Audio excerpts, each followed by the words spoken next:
Hi, my name's John here. I'm the designer of games like Sensible Soccer, Cannon Fodder, Whizball, Parallax, and Sociable Soccer, and I listen to the One Up Gaming podcast. Hello, Andy. This is Colin. I won't be able to get in tonight. I'm sweating like a pig.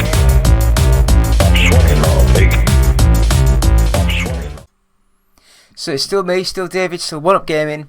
It's still episode 416 of the One Up Gaming podcast. So this is the games played this week. So I'll quickly just sort of say Games Inspired Music album sponsors as always. If you buy it, if you stream it, all that good stuff, then 20% of each sale will go to the Child's Play charity. We have our first 100 podcasts. And I'd have a guess now, it's probably exclusively available at audiobooksontape.com. So just search One Up Gaming when you're on there, and £1 of each sale will go to the Child's Play charity. You can also buy some hats, mugs, t-shirts, hoodies, all that good stuff with either our logos on or some stuff that we've designed ourselves, like Sega Rally stuff, Virtua Fighter, Streets of Rage, Sonic, or Sonic. I think we've got the Sonic t-shirt. But yeah, that's just at ougtech.square.site. So ougtech.square.site. And if you go on there and buy stuff, it'll make us extremely happy. So please do that. So we're going to the games played this week. So we've got 7 games. We've got maybe 2 retro-y ones and some newish ones. So first of all, what do you think? What do you think it'll be? And don't read the list of what we're doing. But Metroid Dread. Now, I've never been a big Metroid fan. I didn't really like it on the NES. I didn't like it on the Super Nintendo. I enjoyed the Rainbow Studios. Is it Rainbow Studios? Oh, got me thinking now. Their Metroid Prime sort of games. Was it Rainbow Studios? It's not, is it? It's not Rainbow Studios. So Metroid Prime. It was just Retro Studios. Where was it? Retro Studios. Where did I get Rainbow? Wasn't Rainbow Studios the ones that used to do the old fully 3D like quad bike racing games? Motocross Mania? That type of thing? I don't know. Anyway, Metroid Dread. Fully 3D graphics, but played on a 2D plane, and it looks absolutely gorgeous. And this is on the Nintendo Switch, so that's amazing, because I think Nintendo Switch was technically quite bad when it originally came out, and then when it's actually out now, 7-8 years later, it's very, very old tech. But the game plays well, it looks nice, very smooth, very detailed. And unlike the other Metroid sort of games, this one has got a killer robot that's always sort of after you. So if you see it, there's not a lot you can do to kill it, sort of thing, especially early on. So you just have to like run. But it is very much like a Metroid game from the 90s, like the side-scrolling Explorathon sort of games. And that's what this is. It's just like modernised, looks gorgeous, plays really well.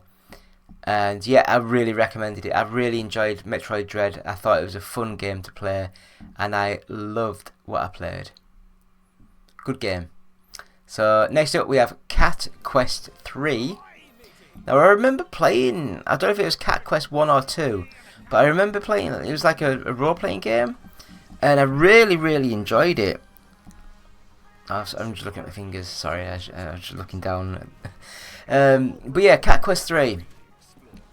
Downloaded it, started playing it again on the Switch, but I guess it'll be very similar in all of the other ones.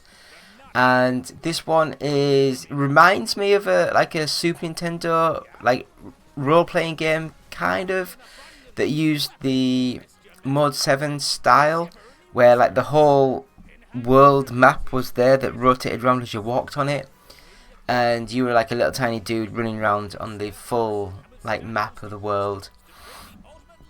And this one, it's got gorgeous like 3D graphics and very simplified, kiddified looking game. Tiny little cat sort of, I can't remember if it was a sprite or not, but like tiny little catty thing. And yeah, it's a action RPG, I'd have a guess. Very much like the Zelda style, where you just run around and hit things. It played really well. I really enjoyed it. I would love to get more into the game and see where things go, see what actually happens later on in the game. But my time is very limited. Work takes up a shit ton of time, and when I get home, it's put your feet up and relax and just die. So I don't really get that much time to sit and play. But yeah, Cat Quest 3, it's another one. It's probably cheap as chips now, but it's still a fun game to play, so I'd recommend that. Next up, we have probably one of the best versions of this series, and that is Mario Kart 7 for the Nintendo 3DS. It played amazingly well. It looks amazing. It's so well done. Graphically, it's just locked. You know, the speed is just, the frame rates are just locked. It just plays so smooth. And it's got more, just more carts, more characters, more updates that you can do to the cars, like the wheels, the actual car itself. You can go on motorbikes, and you can actually get like new wings, because on this game you glide on certain levels, so you get new designer wings. And it's just a really, really, really well made game. It looks great. I know it's for the 3DS, but this is basically what Mario Kart 8 morphed into, the Mario Kart 8 Deluxe. So if you like Mario Kart 8 and like to see when it all started to go that kind of direction, then Mario Kart 7, easily one of the best versions of the game. It's just great, a great little game. So next up we have a newish game, and if you have little kids then it might be quite fun, but for me I found it very boring. But it was My Little Pony, a Zephyr Heights Mystery, and it's like your basic sort of standard kiddie platform game. Very easy to sort of like see what you're collecting, and you follow you're collecting what you collect. You kind of follow, and then you get into other areas of the game, and then it cuts into the story. Then you go back into the game, collect more things, get to more areas, more story, and it's technically it's quite fun, but graphically it's a bit limited. And I'd say the playability of the game, the actual controls and mechanics, feels very simple, very like basic and budget sort of thing, which I know it is, but, and I know it's a kids game, but I hate it when they go, oh, it's a kids game. It's like, no. Kids know what's good and what's bad. They just put up with a lot of shit. But yes, I can't recommend this. It's not a great game. It's an okay game, and if you love My Little Pony, you probably get more out of it. But me, nah. Next, Let Me Out. Now this one is a newish game. I think I played it on the PC. Can't remember now. But it's like a horror, actiony sort of game, where it's all dark and moody and gloomy and all that good stuff. But then your main character looks like a bloody little cartoonified puppety thing. It's just very weird looking. But the game played okay and it ran okay. A lot better than some of these other really budget Steam games that have been sent lately. But it's a good game. I really enjoyed it.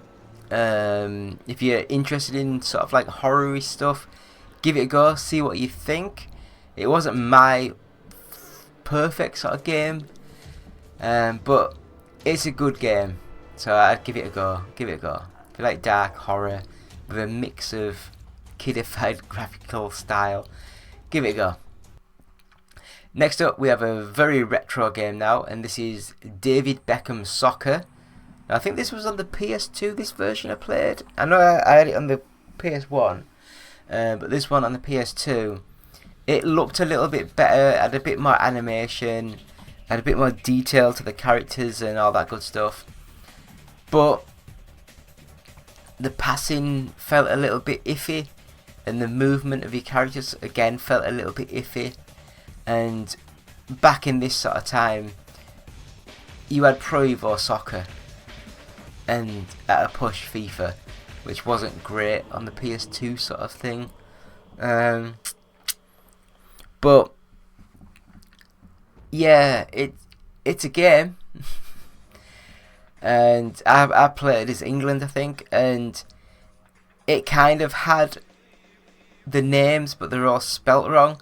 So you kind of know who they're meant to be, apart from they're just spelt wrong. Apart from David Beckham.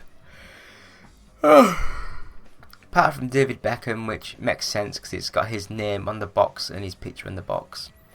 But it's a football game or a soccer game.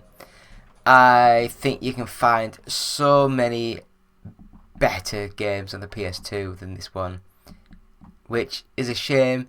So I think it was made by, was it Rage who developed it? Was it in Rage Birmingham or something stupid that developed this game? It's like, I'd love to give props to some like English developers and people and stuff, but yeah, other teams just made the games better. And the last game played this week is called KitHack Model Club. So, KitHack Model Club. Now, I got setting this to review, so there will be review coming soon. But when I was playing it, it was strange. It's kind of like do you know the space program? I can't remember what the hell it was called now. Where you develop your own space dudes, ships and things in launch. This is similar to that, but it's model kits. So remote control planes, remote control cars, boats, all that good stuff. And you build your models, and then you can take it out and use you press like, I can't remember, was it E or F or something that brought up the controller, and then you could just, as if you were using the controller to play with a real radio controlled sort of device. And I actually quite enjoyed it. I think the training level in the first sort of level is like a plane, a little tiny model plane that you add things to the back to actually tilt it up and down. And it was just fun. It was just fun to actually build the stuff and then to go out into the 3D world and actually play and fly. I really enjoyed it. I thought it was a good game. So if you're interested in all that good stuff, it's kind of a bit realistic, but the handling and physics are a bit more what I would say arcadified. But it is a fun game and I really, really enjoyed it. So KitHack Model Club, good little game, and I'd easily say it's probably the best make your own radio control playing game I've played. But yeah, there's the cars, there's other bits about boats, all that good fun stuff that are later into the world as you get better in the game. So I will say for this week, the game of the week is Metroid Dread. So I really enjoyed that. So that is the game of the week for games played this week with the One Up Gaming Podcast, episode 416. So yeah, that'll do for this week's show. If you're sticking around, then please, we'll have the 10 minutes of nothing after this quick advert. So thank you. Goodbye.